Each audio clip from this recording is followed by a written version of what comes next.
Safety first. As per the last census, the Indian workforce is over 400 million strong. By 2024, that number could very well cross 600 million, a 39.1% of the total Indian population. Over 42% work in heavy industries, use heavy machines, cope industrial hazards. A 17% of India's GDP comes from manufacturing industries. Safety is the first aid of the uninjured. Safety tops all the priorities in industrial sector. Worldwide, we have 340 million occupational accidents and 160 million victims of work-related illnesses annually. 6,000 die every day. Safety is a challenge. Be it any industry, organization, or an employee, everyone needs to be safe. Humans do, machines do. Industrial safety parameters are getting complex with each passing day. Elimination of industrial hazards is a dire necessity. Prevention of work-related injury is a prerequisite. Ask Abhinav Dar, a manager from one of the Fortune 100 companies, who lost his employee to a fatal industrial accident. His workers lost morale. His company lost productivity by 20%. Questions stare right into our eyes. How to be safe? What is the solution? Who can keep us safe? Well, maybe God can, but we try too. We provide solutions. We help keep the industry safe and give you round-the-clock visibility of your assets. Maybe God can, but we try too. We provide solutions. We help keep the industry safe and give you round-the-clock visibility of your assets. We are the Hacklab Solutions. We follow a 360-degree approach, considering all the three dimensions of safety implementation: management, machines, and workers. With advancement of AI, next-gen automation is all about machines and humans coexisting, each taking care of the other. Our aim, hence, is safety for productivity. We use IoT hardware integration with sharp AI edge processing, real-time environment monitoring, data insights, and worker safety profiling. We estimate risk, employ professionals, analyze scenarios, and provide solutions. Our systems can predict failures, warn you, and take action. Our suite of tracker products cater to major Fortune 500 companies and several industrial sectors ranging from FMCG, logistics, mining to metals, and manufacturing. Our safety product verticals include collision avoidance system, pedestrian alert system, AI-based compliance monitoring, safety interlocks, and smart traffic management system. Our security product verticals include tracker tags, smart tracker cam, tracker PA system. We have been recognized as the best Indian startup in the automation domain by Technovation Awards conducted by India Electronics and Semiconductor Association, IESA. We won the award for the Best Company and Innovation Showcase category by SIC IT Kanpur. We have gained trust of clients like Unilever, ITC, Pindalco Industries, and top Fortune 500 companies availing our products and services.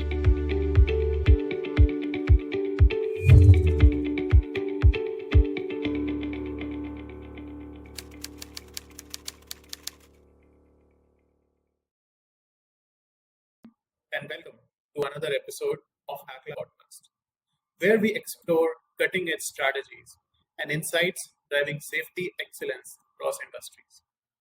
In this episode titled Fire Safety Evolution with Dr. D.K. Shami, who is a fire advisor retired from Govt of India and has nearly 40 years of experience in fire prevention, protection, legislation, and training. He discusses the evolution of fire safety, his insights covering firefighting standard foundation, and the future of fire safety innovation.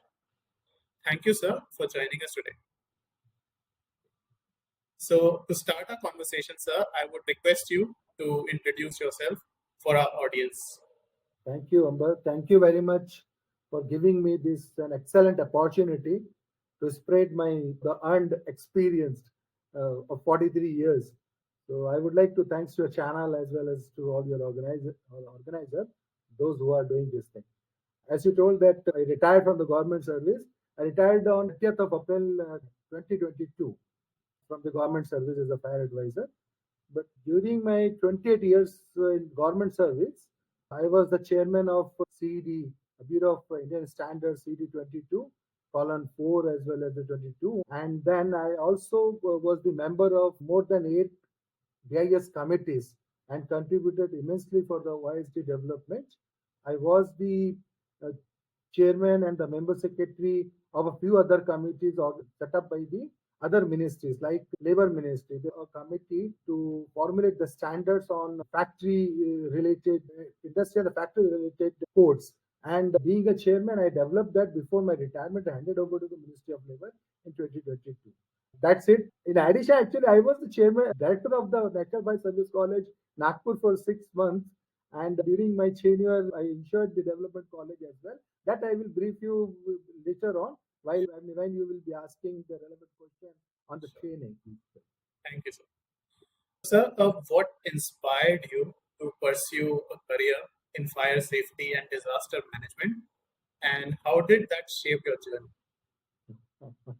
It's really a very good question. It is something like out of blue. As a born in a middle class family, my father was in the central government service, and we used to stay in the central government colony. One of the warden of National Fire Service College, Nagpur, is a very leading institution in the country. They shifted from the National Fire Service College premises to my colony, and I used to play the cricket with his son. His name was Ashok Pal, and his father's name was MP Paul. He was the one who thought that I can teach his boy, his son, though he was my colleague, little bit elder to me, but he thought that I can share my experience and knowledge with him to clear the entrance examination, which is supposed to be held after 2-3 months when they shifted to my colony. And I gladly accepted that. Both we studied together. Then he applied for the entrance examination and we cleared. He stood number one in the merit list and I was seventh. So that's how we started to know something about the fire services. And after passing out this entrance examination, we got a chance to undergo the first course of a sub fire officer at National Fire Service College, Nagpur, which I did in 1982. At the age of just 18 and a half, I joined and I completed within 8 months completely. And but during that training time, they attached us with the Delhi Fire Service, a leading fire service of the country. And as a trainee, we used to attend fire. They allowed us to go along with the well experts so that you can learn more. And Right. they used to go and fight fire, rescue a few humans, which is possible. And by doing that, I started really getting a kind of a motivation that, oh, look how best we are, how we are saving the lives of others and the property. And from there, you can say the 1982 was a turning point for me. Though nobody in my family was ready to send me as a firefighter, that few instance of Delhi Fire Service motivated me to continue my career, and that's how I started from there. I studied hard, cleared my grade I Institution of Fire Engineers examination in 1989, and shifted to Delhi Fire Service as a station officer. And Okay. from there, then I thought, yeah, look, the others are getting this opportunity at the age 45 and 50. I got this opportunity at the age of 23. Why should not I look ahead? I should change. I should go ahead in my career. So I started asking with all the experienced men how to now go ahead because I became now station officer and I would like to definitely become the head of the institution because as a young technocrat, I definitely want to go ahead. They said, "Yeah, you are mad. How you are thinking? We are sitting here at the age of 55. We are not being able to do a regular courses like a station officer, divisional officer course, which is essential qualification to become the chief fire officer." However, they said alternatively you can appear for the grade I and MI examination. I took that challenge. I appeared for the MI examination, and I in a one go I cleared that as well. And based on that, I got the opportunity to visit United Kingdom at the age of 29. Okay. Based on that, and you'll be surprised that I was the youngest deputy fire advisor joined in 1994. How sometimes you feel that somebody is forcing you to go ahead in the life, and that's one or two incidents in my entire life. And I reached top of the profession as a fire advisor. Compare with others, it's not. But in my profession, it was a top post, and I supported Home Ministry. I worked there for 28 years. Sir, you have a very motivational story. Thank you for sharing with us. Thank you, Anbad. So, sir, moving forward, how has the field of fire safety evolved over the 4 decades, and what has been the most significant changes according to But I will try to summarize everything in 4 phases. you? Okay, And it's better if we'll discuss a little bit about the pre-independence status of the fire services in the country. Then after that, I thought that we will discuss about the period from where we started getting momentum, and that was from 1947 to 1955. And then third phase, I thought that I will discuss with you from 1955 to 1980, from where most of the policy making decision implemented. And from 1980 onward, it's all modernization and upgradation story. So I will tell you the entire story of fire services in 4 phases. The establishment of fire services it more or less is based on the legacy of Britishers. They started 1822. The first fire service was established at Calcutta, and in Calcutta they followed this as a under the police sub function, and later on they enacted the Municipal Act in 1972 and shifted that as municipal fire services based on the remuneration received from the insurance company. So that is the way back old story of 1822. And then in 1855 to 1864, Mumbai Fire Brigade came into existence. They also started initially with the police services, and then after that, from the police and then joined as a municipal corporation, and also enacted some act during those days. After that, Delhi Fire Service came into existence from 1867, and then Madras, followed by Madras 1908. So these four, the basic fire brigade, the Britishers started keeping in view the fire accident in the industry, and based on the insurance premium, they started the services. What happened during this Second World War? They used a lot of incendiary bombs, small fire. To fight that fire, the civil defense volunteers were put into the services to extinguish that, and then they did a wonderful job. Then from Second World War onward until our independence, there was a gray area. Nothing has happened. So this was the first phase. Then what happened in the second phase? There is nothing as a fire service in the nation. They decided to have a meeting chaired by the Deputy Home Minister at that time. And in 1950, they constituted a small committee of experts, and they organized the first meeting in 1950. The experts gave more than 20 recommendations during that times, that how we should establish fire services, what we should do, what kind of a standardization we should have, what kind of a building code and standard we should have. Like that, they recommended the 20 recommendations. And what happened after that 5 years? Nothing moved ahead, and all of a sudden they again realized in 1955 why it is not happening. So second meeting was conducted in 1955, and after that it was like a miracle.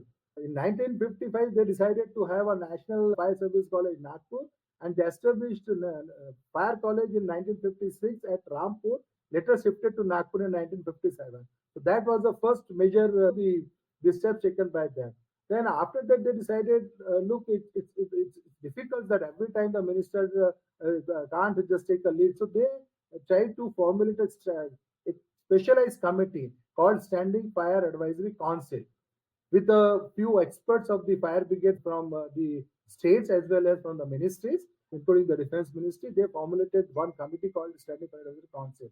And this committee was basically responsible for advising the government of India on fire safety, all fire safety matters, including fire prevention, fire protection, fire legislation, fire training, fire standardization, you name it. And this committee was responsible for doing it.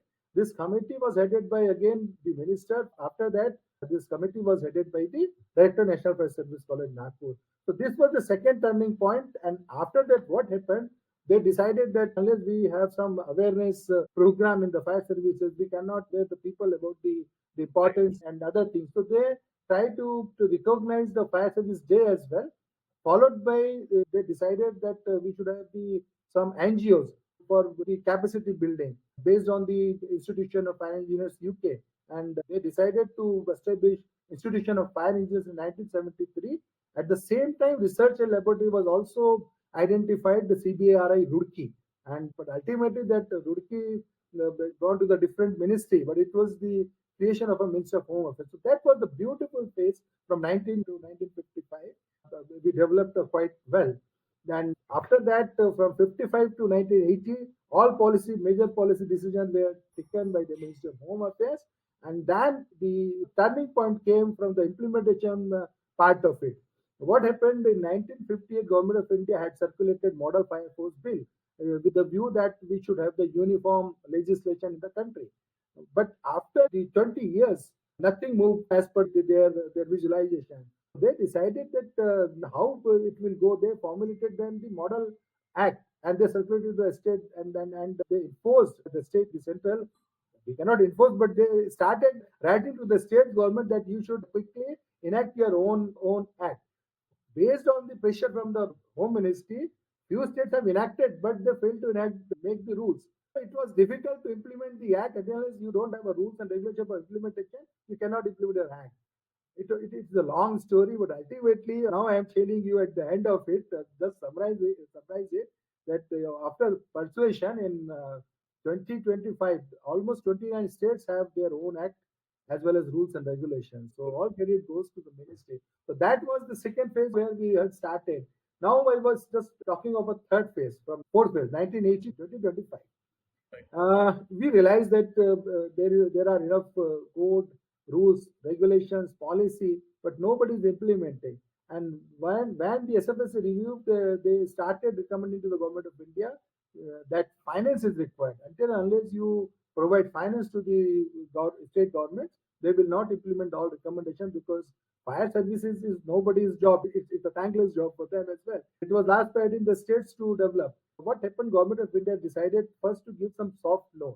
GIC came forward because they were doing the most of the insurance and fire brigade used to save their property. So we forced them and they started giving the soft loan.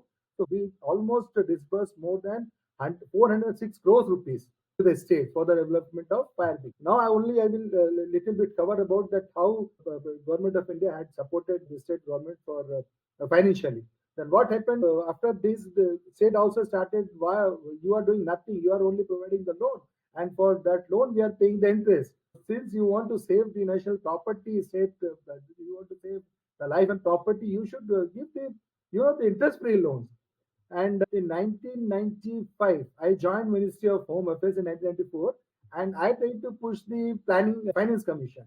And first time in the history of the Finance Commission, 13th Finance Commission had allocated 80 crores rupees for the period of 1995 to 2000. It's 80 crores. If you think you may think that it's like a joke. But in 1995, the 80 crore was a big. I give the example, the annual budget of a few small fire brigade like Goa, Daman, Diu was say 25 to 30 lakhs.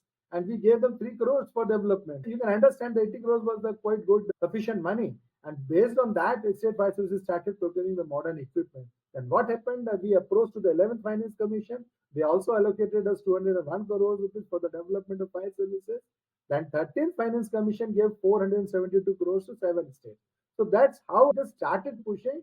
14th Finance Commission thought that they have given enough money and they decided not to give anything. But 15th Finance Commission under this, our Honorable Prime Minister, they allocated 5,000 rupees for the period of 2022 to 2027. So I thought that I will give you all the entire the government of India's effort of providing the financial assistance to the states for development of fire services. This was the phase where they had started giving a lot of money for the modernization and fire services started growing it. At the same time, what happened? They also started ensuring that states should have the proper act and regulations. And after pursuing, I said that 29 states today have their own act and regulations that they have implemented in a very good way. Similarly, we started pushing the standards and code from the Bureau of Indian Standards.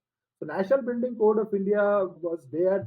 They first published a few years ago, and we tried to push this NBC into the states. So this is the entire 4-decade summary. That's how we started from the zero and then reached up to the upgradation and modernization process.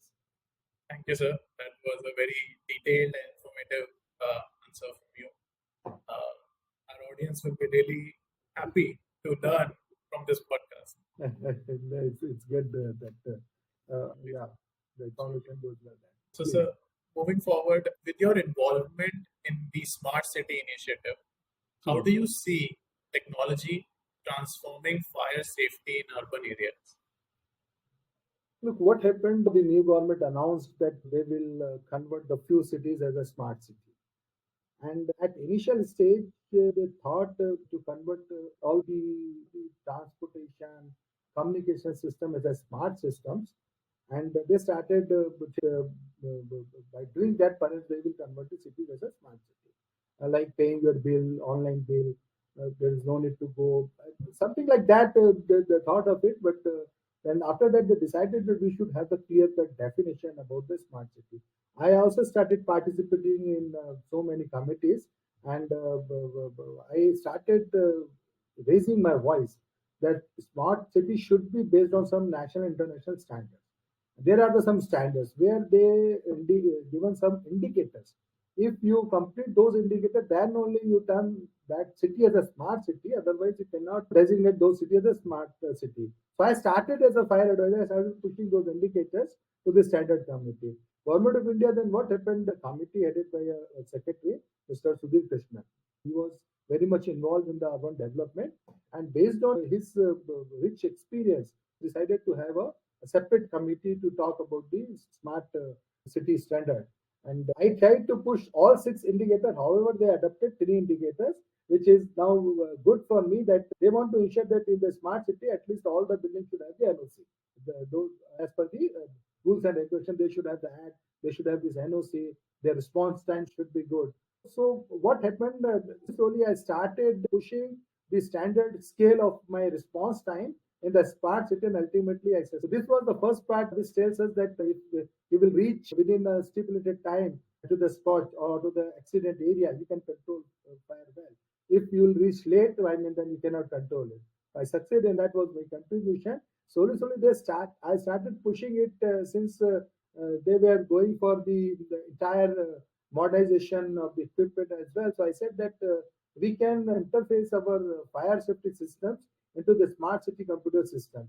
As soon as if there is something, there is some smoke detection or something like that, it immediately convey to the control room, and control room convey to the our control the city control room convey to the fire brigade control room, and immediately we'll get without losing the time. So that was another the things which I pushed, and it was accepted into the reality. So that's how we try to ensure that fire service should be there, and it is there. Great, great, sir.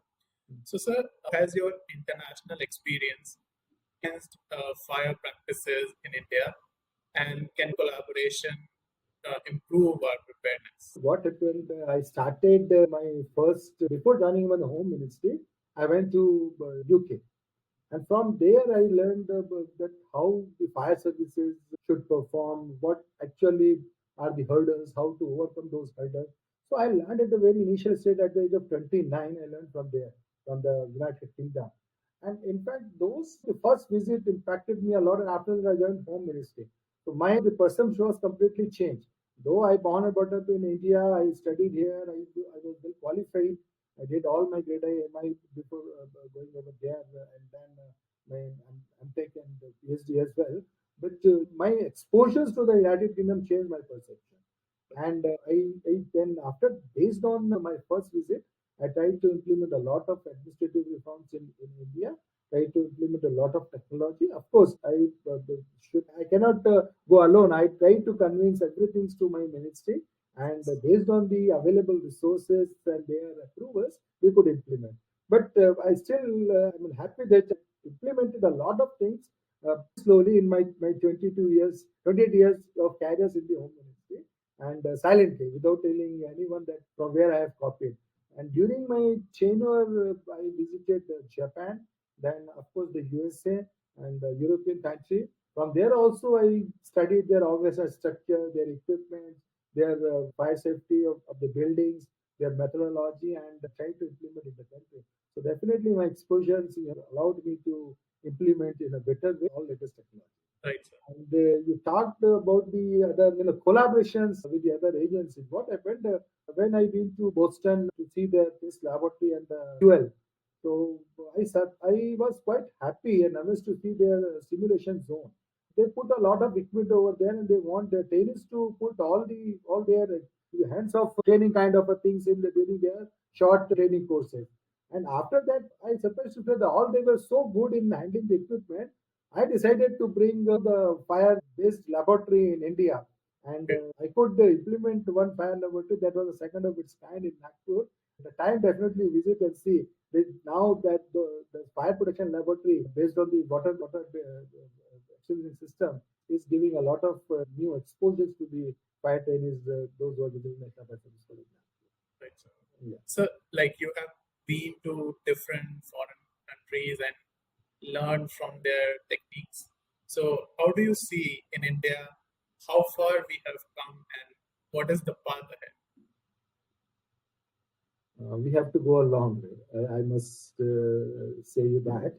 This I will try to summarize with the few data. What happened in 2012? We engaged one company known as RMSI to carry out the fire and risk hazard analysis of the country. And as per their report, we have a shortage of 65% in terms of fire station, 92% shortage of manpower, 83% shortage of fire appliances, and 95% shortage of special equipment. They published this report in 2012 based on only on our the recommendation. And that is a kind of a thing right now is available in India 2012. But what happened? After that, Government of India had pushed a lot, and they motivated and sensitized the state session, as well as started giving a lot of funds. With the proud, I can say, before leaving from the Ministry of Home Affairs, we could reduce this gap. When I joined as a deputy fire advisor, there were almost 1,758 fire stations in 1994. And when I left, it was almost 3,614 fire stations. So see that from 1994 to 2022, it was a quite good achievement. Similarly, we could improve the manpower also. Instead of 50,000, now I think almost we have 70,000 manpower. Specialized equipment, I'll talk about, it's also improved by 10%, same as these other appliances, fire brigade. Now, if you see in terms of a response, we have now a lot more fire stations than before in 2022. If we'll open more and more fire stations, we can reduce our response time. Response time is directly linked up with the availability of fire stations. Since we started opening fire stations, since we started deploying the fire changer in the various places, we reduce our response time. And as per the Standing Fire Advisory Council, the response time in India is 5 to 7 minutes for the hazards A and B. Hazard means those who are the most hazardous, we classify as a A, and B as a moderate hazard. And for the rural area, we classify them as a class C and D for the rural area. And the response time for those areas is 20 minutes. We could achieve a lot. Now my response time is reduced considerably in most of the part of the country. Like I will quote you the example of Odisha.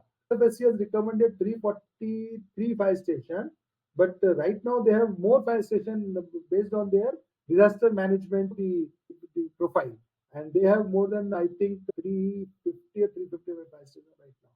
So they have done better than the SFSC recommendation. Right. So we have come a long way and still a lot further to go. True. Yes, sir.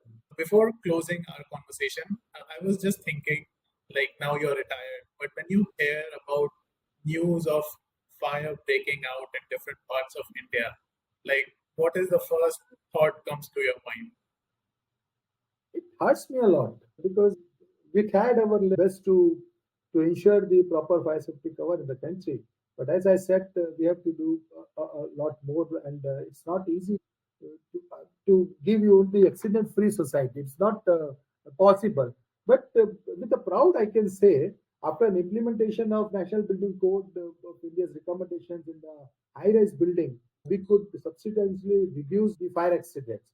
However, what happened, the other part of it, like the low-rise building, because all act and standards and other things started pushing for the high-rise building only. As per the data published by the Delhi Fire Service, we have seen the significant reduction in the fire accident. However, in the low-rise building, the fire incidents are rising.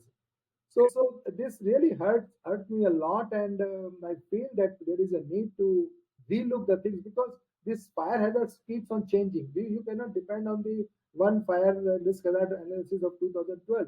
You should review it again in the 2025 and try to implement the new set of recommendations. It's a dynamic in nature. We cannot say all my act, all my code, all my standards, all my recommendations should be reviewed after 5 to 10 years to just have a fresh recommendation. So this is the time I must urge through you that somebody should push it, review it again, and then try to implement the fresh set of recommendations based on the latest experts. Right. So it was a great episode and great conversation with you. Dr. Shami's vast experience in fire safety over the past 4 decades underscores the ongoing need for innovation and preparedness. From fire protection to the formulation of safety standards, his contribution has shaped the field. Looking forward, his vision ensures that fire safety practices will continue to evolve for a safer future. Until next time, stay tuned and wait for our next podcast. Thank you. Thank you.